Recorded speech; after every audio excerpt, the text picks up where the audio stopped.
आज का सूर्य चंद्रगुप्त के लिए एक नई प्रेरणा, एक नई उमंग लेकर उदय हुआ था। आज से चंद्रगुप्त का एक नया जीवन प्रारंभ होने जा रहा था। चंद्रगुप्त का चेहरा खिला हुआ था। उसके चेहरे पर एक अलग सा उत्साह था। प्रणाम आचार्य। अपने गुरु के चरणों में नतमस्तक होते हुए चंद्रगुप्त ने प्रणाम किया। चाणक्य ने उसको आशीर्वाद दिया और बोले, आज तुम्हारी शिक्षा का पहला दिन है चंद्रगुप्त।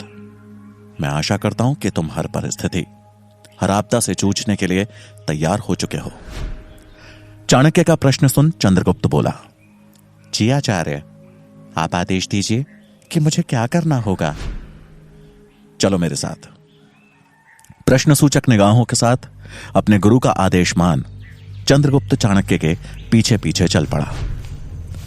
कुछ देर बाद चंद्रगुप्त ने देखा कि उसके सामने ऊंची ऊंची जंगली घास मंद हवा में लहरा रही थी।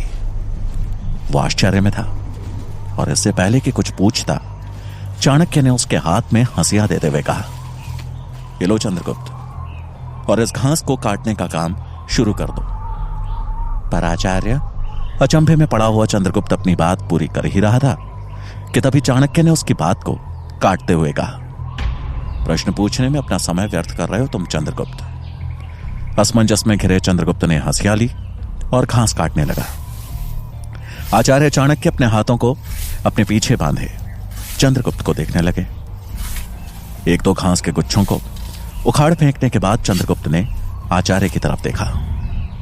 उसका चेहरा देखते ही चाणक्य उसके मन में उठ रहे सवालों को पहले ही भांप गए और बोले, मन को एकाग्र कर काम करने से सफलता शीघ्र मिलती है। ऐसा कहे चाणक्य फौरन वहां से निकल गए। चंद्रगुप्त एकाग्रता से घास की कटाई करने लगा। सूरज सर के ऊपर आ चुका था। पसीने से लथपथ चंद्रगुप्त थक कर बैठ गया। भूख और प्यास से उसकी हालत खराब होने लगी थी। तभी उसे दूर से आती हुई एक लड़की दिखी, जिसके हाथ में कपड़े की एक पोटली थी। साधारण सी पोशाक पहने लगभग 15-16 साल की वो लड़की रूप की धनी थी। उसकी चाल में चंचलता और मुख पर भोलापन था। उसे देख चंद्रगुप्त को लगा कि वो कोई राहगीर होगी, लेकिन अब उस लड़की के कदम चंद्रगुप्त की तरफ ही पड़ने लगे। कुछ ही देर में वो लड़की चंद्रगुप्त के सामने थी। उसने हाथ में पकड़ी पोटली को चंद्रगुप्त के सामने रखा और बोली, ये लो खाना। आचार्य सूरजमल ने बोला था कि दोपहर का खाना तुम तक पहुंचा दूं। चंद्रगुप्त ने उसकी तरफ उत्सुकतावश देखते हुए पूछा, नाम क्या है तुम्हारा? मैंने तुम्हें आश्रम में तो कभी नहीं देखा। लड़की ने बड़े सहज अंदाज में कहा, सुकन्या। मेरा नाम सुकन्या है। मैंने भी तुम्हें आश्रम में कभी नहीं देखा। उसकी बात सुन चंद्रगुप्त बोला, मुझे आए अभी कुछ ही दिन हुए हैं और मैं यहां रहकर तक्षशिला में प्रवेश के लिए तैयारी कर रहा हूं। सुकन्या ने कुछ सोचते हुए पूछा, तैयारी? तुम्हें देखकर तो ऐसा लग रहा है जैसे तुम्हें कोई सजा मिली है। चंद्रगुप्त ने थोड़ा शर्मिंदगी से घास और फिर हाथ में पकड़ी हंसियां की तरफ देखते हुए कहा, नहीं नहीं, ये मेरे अभ्यास का ही हिस्सा है। चंद्रगुप्त की हिचकिचाहट देख सुकन्या असमंजस की स्थिति में थी कि भला घास काटना कौन सा अभ्यास होता है। लेकिन इससे पहले कि वो कुछ और पूछती, चंद्रगुप्त ने बात पलटते हुए सवाल किया, तुम्हारा गांव कहां है? सुकन्या ने बिना कुछ कहे बस एक तरफ इशारा कर दिया। चंद्रगुप्त ने नजर दौड़ाई तो दूर पहाड़ों की गोद में कुछ घर दिखाई दिए। इससे पहले कि चंद्रगुप्त कुछ और पूछता, वो लड़की बोली, अच्छा मैं चलती हूं, मुझे देर हो रही है। ऐसा कह वो चली गई। चंद्रगुप्त वहीं बैठे उसे जाते हुए देख रहा था, लेकिन भूख से पेट में कूद रहे चूहों ने चंद्रगुप्त का ध्यान खाने की तरफ खींचा। उसने तुरंत ही वो कपड़े की पोटली खोली और खाना खाने लगा। रोटियों के साथ आई खीर का स्वाद चख के तो जैसे चंद्रगुप्त की सारी थकान ही गायब हो गई। वो भोजन खत्म कर फिर से एक नई ऊर्जा के साथ अपने काम में लग गया। लेकिन काम करते करते एक सवाल उसके मन को बार बार व्याकुल किए जा रहा था, क्यों आखिर इस घास कटाई के जरिए आचार्य क्या सिखाना चाह रहे हैं? पर उत्तर तो चाणक्य ही दे सकते थे, लेकिन वो वहां थे नहीं। घास काटते काटते शाम हो चली और चंद्रगुप्त थक के चूर हो चुका था, और साथ ही हताश भी। उसे अब यह सोच के गुस्सा आने लगा था कि तक्षशिला में प्रवेश के लिए यह घास काटना कैसे मददगार बनेगा। तभी उसे अपनी तरफ आते हुए कुछ घोड़ों की टाप सुनाई दी। उत्सुकतावश उसने आवाज की तरफ नजर दौड़ाई तो सामने तक्षशिला के कुछ छात्र घोड़े पर सवार उसी तरफ बढ़ रहे थे। वो छात्र एक युद्ध कला की प्रतियोगिता में हिस्सा लेकर वापस विश्वविद्यालय की तरफ लौट रहे थे। ये वही राजकुमार थे जिनसे चंद्रगुप्त ने पहले दिन ही लड़ाई मोल ली थी। उनको अपनी तरफ आता देख चंद्रगुप्त खुद में शर्मिंदगी महसूस करने लगा। उसने इधर उधर देखा कि कहीं किसी आड़ में वो छिप सके, लेकिन वहां आसपास ना कोई पेड़ था ना कोई पत्थर। रास्ते के दोनों तरफ बस घास ही घास थी। कोई चारा ना देख चंद्रगुप्त अपना मुंह छिपा घास काटने में लग गया। उन छात्रों ने चंद्रगुप्त को पहचान लिया और वहीं अपना घोड़ा रोक दिया। उनमें से एक राजकुमार जिसका नाम वीरसेन था, चंद्रगुप्त को देखकर बोला, अरे ये तो शूरवीर चंद्रगुप्त है, जिनको पीछे से वार करना कायरता लगता है, लेकिन घास काटना इनको बड़ा बहादुरी का काम लग रहा है। यह सुन बाकी के सब छात्र जोर जोर से हंसने लगे।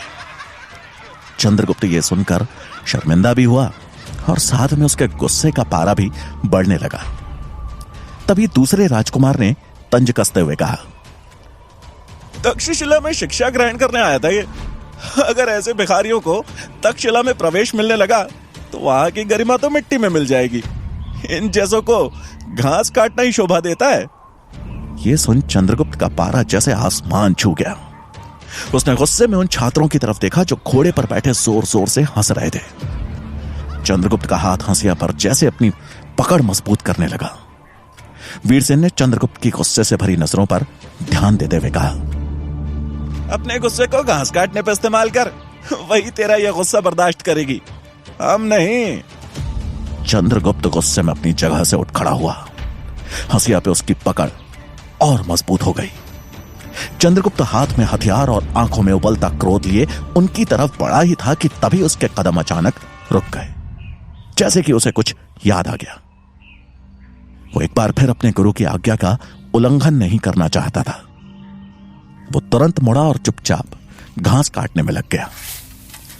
ये देख वो राजकुमार छात्र भी हैरान रह गए। लगता है शूरवीर की वीरता सिर्फ घास काटने में ही है, वीरसेन ने मजाक उड़ाते हुए कहा। चंद्रगुप्त की तरफ से कोई प्रत्युत्तर न पाकर वो छात्र हंसते हुए वहां से निकल गए। चंद्रगुप्त जैसे मन मसोस के रह गया, लेकिन उसे पता था कि अगर उसने एक बार और आचार्य चाणक्य को अपने व्यवहार से गुस्सा दिलाया तो उसका परिणाम अच्छा नहीं होगा। समय हल्का सा आगे बढ़ा। चंद्रगुप्त अब इस कटाई के काम से ऊब चुका था। उसके थके हुए शरीर से ज्यादा उसके मन में चल रहे सवालों ने उसके हाथों को रोक दिया। वो चिढ़ते हुए एक जगह बैठ गया। उसने एक बार उस हंसिया की ओर देखा, फिर अपनी आंखों में घृणा के भाव लाते हुए उसे पटक दिया।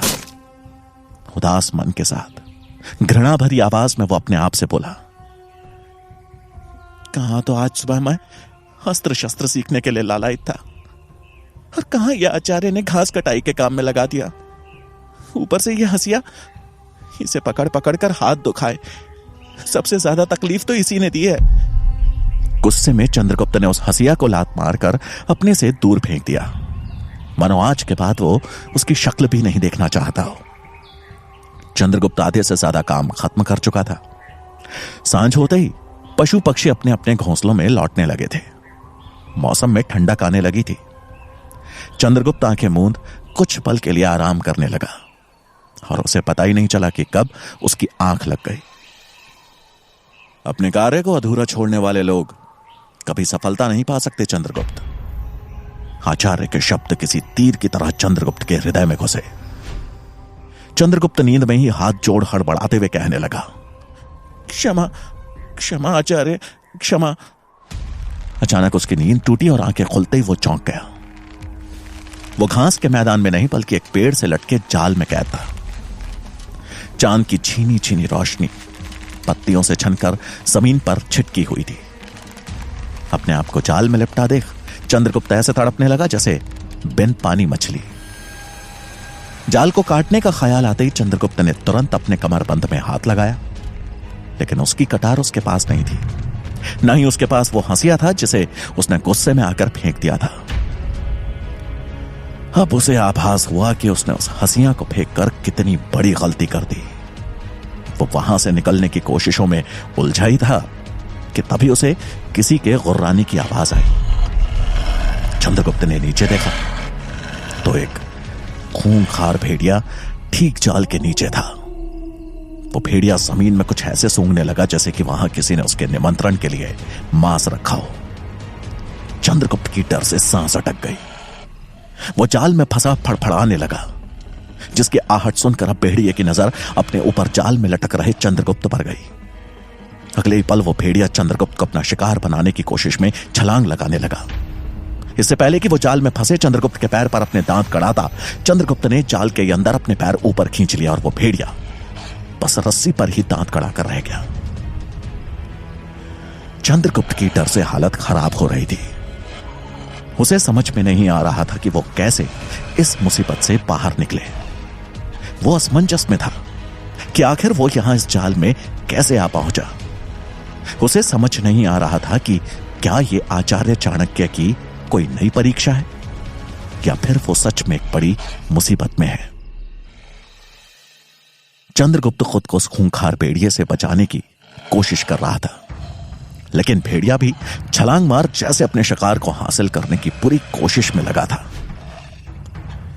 कुछ देर बाद चंद्रगुप्त ने अपने आप को थोड़ा शांत कर ध्यान दिया तो उसे समझ आया कि यह भेड़िया ही उसको इस जाल से मुक्त कर सकता है।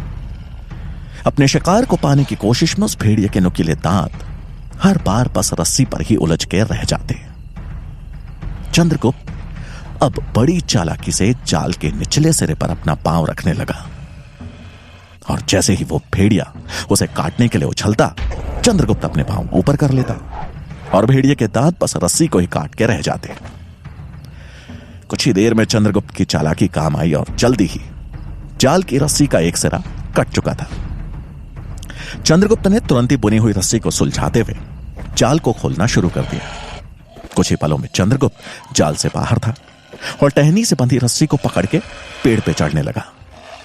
नीचे भेड़िया अपने शिकार को खुद से दूर जाता देख बेचैन हो रहा था, जैसे उसके मुंह से किसी ने निवाला छीन लिया हो। चंद्रगुप्त बड़ी फुर्ती से पेड़ की टहनी पे जा पहुंचा और भेड़िए के जाने का इंतजार करने लगा। अगले पल भेड़िए पर एक छोर से तीर का निशाना लगा और वो अपने ऊपर आए खतरे को भांपते हुए वहां से भाग खड़ा हुआ। चंद्रगुप्त हैरान था कि आखिर इतनी रात में इस जंगल में भला धनुष लिए कौन था। उसने तीर चलाकर ना तो चंद्रगुप्त पर वार किया और ना ही उस भेड़िए पर। क्या उसका निशाना चूक गया था? यह सोचते हुए चंद्रगुप्त अब सतर्कता से नीचे उतरा और पेड़ों की ओट लेते हुए तीर चलाने वाले की दिशा की ओर बढ़ा। अचानक पत्तियों की सरसराहट ने उसे और चौकन्ना कर दिया, लेकिन तभी उसके सामने अपने सिर से पत्तियों को हटाते हुए सूरजमल आ गया, जो हाथ में धनुष पकड़े हुए था। उसे देख चंद्रगुप्त की जान में जान आई और उसने उत्सुकता से सवाल करते हुए पूछा, आप इतनी रात में यहां और मुझे उस जाल में क्यों डाला? यह कौन सी परीक्षा है? सवालों की इस झड़ी को सुन सूरजमल मुस्कुराया और बोला, मैं तुम्हारी सुरक्षा के लिए ही यहां छिपा था। मुझे खुशी है कि तुम अपनी सूझबूझ से इस जाल से निकलने में सफल हुए, लेकिन अगर वो भेड़िया तुम पर हावी होता तो उसे भेदने के लिए मेरा तीर तैयार था। और रही बात इस परीक्षा की, तो इन सवालों के जवाब तो तुम्हें आचार्य ही देंगे। दोनों जंगल के उस अंधेरे को पार करते हुए आश्रम की तरफ चल दिए, जहां चाणक्य उनकी प्रतीक्षा कर रहे थे। आचार्य के हाथ में हंसियां देखते ही चंद्रगुप्त को समझ आ गया कि आचार्य के इस व्यू के पीछे उनकी क्या मंशा थी। उसने चाणक्य के पांव छुए और ग्लानि भरे स्वर में कहा, वस्तु की सही कीमत का अंदाजा उसके अभाव में ही होता है। अगर उस समय मेरे पास वो हंसिया होती तो मैं बड़ी आसानी से उस जाल से बाहर आ सकता था और उस भेड़िए का भी सामना कर सकता था। चंद्रगुप्त को आशीर्वाद देते हुए चाणक्य बोले, बहुत अच्छे चंद्रगुप्त, ध्यान रहे, मेरे लिए मौखिक शिक्षा से कहीं बढ़कर है प्रायोगिक शिक्षा। इंसान जब अपने अनुभवों से सीखता है तो वो सीख जीवन भर उसका साथ देती है।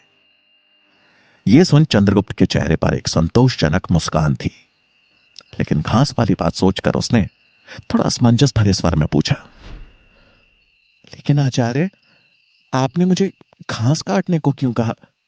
उसमें कौन सी सीख छिपी है? धैर्य। चाणक्य के इस शब्द ने मानो चंद्रगुप्त के मन के सभी प्रश्नों का उत्तर दे दिया। चंद्रगुप्त की प्रगति देख चाणक्य के मुख पर संतुष्टि के भाव थे। चंद्रगुप्त से मिल चाणक्य तक्षशिला की ओर चल दिए। वहां पहुंचते ही उनका सामना आचार्य गजानन से हुआ, जो अपने छात्रों को दबे स्वर में कुछ बता रहे थे। चाणक्य को अपनी तरफ आता देख उन्होंने तुरंत ही अपनी बात पलट दी। गजानन को घेरे वही राजकुमार छात्र थे जिनसे चंद्रगुप्त की अनबन हुई थी। चाणक्य के पास आते ही सभी छात्रों ने उन्हें प्रणाम किया और गजानन का इशारा मिलते ही वहां से चले गए।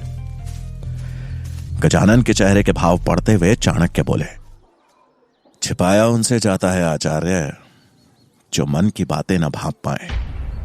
यह सुन आचार्य गजानन के चेहरे के भाव बदल गए, मानो उनकी कोई बड़ी गलती पकड़ी गई हो।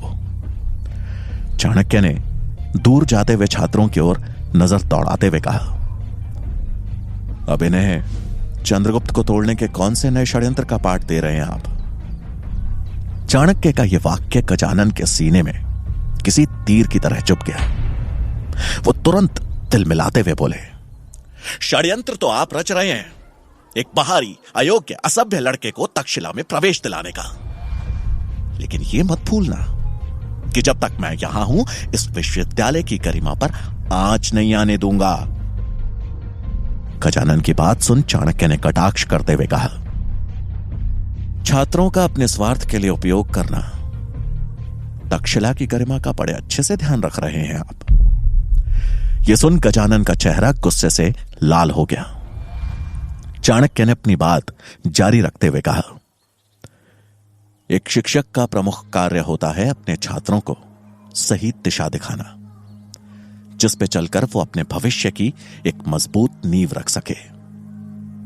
लेकिन आप तो इनकी नींव ही कमजोर करने पर तुले हुए हैं आचार्य चाणक्य। गजानन ने गरजते हुए कहा, हमें शिक्षा का पाठ ना ही पढ़ाएं तो उचित होगा। आपकी खुली हुई शिक्षा आपके ज्ञान और सम्मान का उचित प्रमाण दे रही है सबको। ये कह गजानन ने उनके घाव को कुरेद दिया था। शिखा का नाम सुन चाणक्य को मानो धनानंद से हुए अपने अपमान का दृश्य याद आ गया।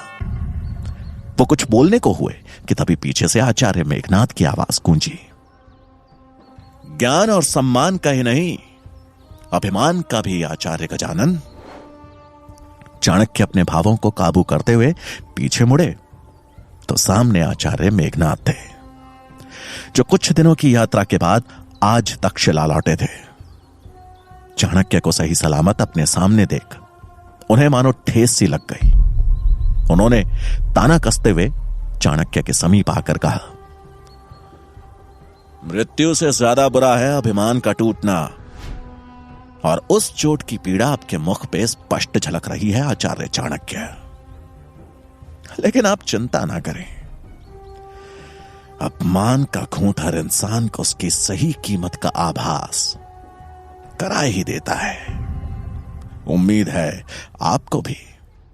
यह सुन चाणक्य ने उनकी बात काटी और पलटवार करते हुए कहा, अपमान का घूंट इंसान के अंदर कुछ कर दिखाने की ज्वाला भी पैदा करता है आचार्य मेघनाद, और मेरा अंतर्मन अभी उसी ज्वाला में दहक रहा है। वैसे मेरे मगध जाने से पहले आपने अंतिम भोजन का प्रस्ताव रखा था। मुझे आपकी पीड़ा समझ आ रही है। आपकी इच्छा तो पूरी नहीं हुई, लेकिन अब आप चाहें तो हम भोजन साथ में कर सकते हैं। चाणक्य का यह कटाक्ष सुन मेघनाद और गजानन की बोलती बंद हो गई। चाणक्य ने उन दोनों को नमन किया और वहां से आगे बढ़ गए। आचार्य मेघनाद के आ जाने से चाणक्य की मुश्किलें और बढ़ गई थी, क्योंकि अब सिर्फ गजानन ही नहीं बल्कि मेघनाद भी चंद्रगुप्त को परीक्षा में विफल करने के प्रयास में जुटने वाले थे, और चाणक्य को इसका आभास अच्छे से था। चाणक्य की इस दोहरी चिंता से अनजान शाम में चंद्रगुप्त आश्रम में सूरजमल से तलवारबाजी की शिक्षा ले रहा था। कभी सूरजमल चंद्रगुप्त पर हावी रहता तो कभी वो सूरजमल पर। तभी सूरजमल की नजरें आसमान में उठते धुएं की तरफ पड़ी। धुआं इतना भयानक था जिससे साफ पता चल रहा था कि कहीं बहुत भीषण आग लगी है। धुएं को देख सूरजमल ने हैरानी भरे स्वर में कहा, लगता है पास के गांव में आग लगी है। चंद्रगुप्त की नजर जब धुएं की तरफ गई तो वो बोला, अरे ये धुआं तो सुकन्या के गांव की तरफ से उठ रहा है। आचार्य सूरजमल, हमें उनकी मदद करने के लिए जाना चाहिए। चंद्रगुप्त के ये शब्द सुन सूरजमल ने हामी भरी और अगले पल वो गांव की तरफ भाग निकला, मानो उसका कोई अपना गहरे संकट में हो, और उसके पीछे पीछे सूरजमल भी भागा। कुछ ही समय में दोनों एक छोटे से गांव के सामने थे, जिसके कुछ घर धूं धूं कर चल रहे थे। पूरे गांव में अफरा तफरी मची थी। लोग पास के तालाब से पानी ला लाकर घरों पे डाल रहे थे, लेकिन आग थी कि जैसे बुझने का नाम ही नहीं ले रही थी। लोगों की चीखें, चिल्लाने, रोने की आवाजें पूरे गांव में गूंज रही थी। गांव और वहां के लोगों की हालत देख चंद्रगुप्त और सूरजमल दोनों एक पल के लिए सहम गए। अब वो तुरंत उनकी मदद के लिए गांव के अंदर की तरफ भागे। गांव के किनारे ही सुकन्या का घर था, जिससे उठ रही आग की लपटें मानो पूरे घर को खाक करने पर तुली थी। घर के बाहर बस सुकन्या और उसे पकड़े एक आदमी ही था। बाकी के गांव वाले अपने अपने घरों को बचाने का प्रयास करते हुए दिखाई दे रहे थे। सुकन्या दहकते हुए घर में अंदर जाने की कोशिश कर रही थी, लेकिन वो आदमी उसे अंदर जाने से रोक रहा था। और रोकता भी क्यों ना, उस घर के अंदर जाना मानो मृत्यु को निमंत्रण देना था। सुकन्या जोर जोर से चीख रही थी, रो रही थी। हड़बड़ाते हुए चंद्रगुप्त ने सूरजमल से कहा, लगता है सुकन्या का परिवार अंदर फंसा हुआ है, हमें इनकी मदद करनी होगी। ऐसा कह चंद्रगुप्त बिजली की फुर्ती से घर के मुख्य दरवाजे के बाहर जा पहुंचा। आग की लपटें इतनी ज्यादा थी कि अंदर घुस पाना बहुत कठिन था। सुकन्या की ही उम्र के एक लड़के को अंदर जाने का प्रयास करते देख वो आदमी चौंक गया। सुकन्या को संभालते हुए उसने चंद्रगुप्त को भी रुकने को कहा। तभी पीछे से सूरजमल ने आवाज लगाई, हमें पहले दरवाजे पे ढेर सारा पानी डालना होगा, तभी अंदर जा पाएंगे। चंद्रगुप्त को यह बात सही लगी और दोनों तेजी से तालाब की तरफ दौड़े। रास्ते में एक जगह से पानी का बर्तन उठा दोनों तालाब के पास जा पहुंचे। तालाब से पानी ले जाने वालों की होड़ मची हुई थी। लोग जल्दी जल्दी में पानी ले जाकर अपने घरों पे उड़ेल रहे थे ताकि आग बुझ सके। चंद्रगुप्त हड़बड़ाहट में तालाब से पानी भरने को आगे बढ़ा ही था कि तभी उसको किसी का धक्का लगा और वो सीधा तालाब में जा गिरा। यह देख सूरजमल और ज्यादा घबरा गया। पानी के अंदर पहुंच जैसे चंद्रगुप्त की सांस अटक गई। वो घबराहट में अपने हाथ पांव मारने लगा। उस अंधेरी रात में सूरजमल को बस हाथ पैर मारता चंद्रगुप्त दिख रहा था। वो जोर से चिल्लाया, चंद्रगुप्त!